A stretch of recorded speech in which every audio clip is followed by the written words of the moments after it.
ഏഴുമലയരോടൊത്തു തൻ ജന്മത്തിരുനാളു കൂടുവാനായി പുളിവനത്തിന്റെ ഓരോ ചെരുവിലും പുളിയിട്ടോലമിട്ടോടിമായ അമ്മയ്ക്കു കാണുവാൻ ആനക്കഴുത്തിലായി ആനന്ദനൃത്തം ചവിട്ടിമായ ആവണങ്ങാട്ടുള്ള വിഷ്ണുമായ. മായയാൽ തീരാത്ത ദുഃഖങ്ങളില്ല, മായ പ്രസാദിച്ചാൽ മാറാത്ത സങ്കടങ്ങളുമില്ല. മുത്തപ്പനും 390 ചാത്തന്മാരും 4100 സേവകരും മായയോടൊപ്പം ഇവിടെയുണ്ട്. കാളിയും ഭൈരവനും ഖണ്ഡാകർണനും വീരഭദ്രനും ഈ സന്നിധിയിൽ വാഴുന്നുണ്ട്.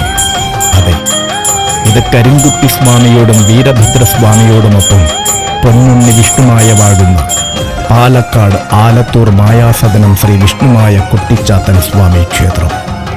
അതെ, ചെറ്റങ്ങു പോയപ്പോൾ വൻകരും പാമ്പൊരു മത്തഗജത്തെ തുരത്തിടുന്നു. തൊട്ടടുത്തുഗ്രച്ചിലന്തിയെയും കണ്ടു പെട്ടെന്നു കാര്യം ഗ്രഹിച്ചുമായ.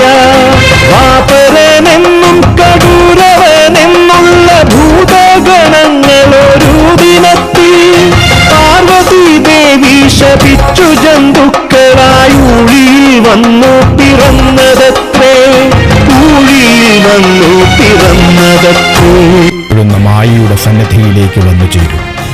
ഉദ്ദിഷ്ടകാര്യങ്ങൾ സാധിക്കുവാനും നിങ്ങളെ ബാധിച്ചു നിൽക്കുന്ന ദോഷങ്ങൾ മാറുവാനും ഭഗവാനെ അഭയം പ്രാപിക്കും. ഏവർക്കും രക്ഷയായി ഉണ്ടാകും മായാസദനം വാഴുന്ന പൊന്നുണ്ണി വിഷ്ണു.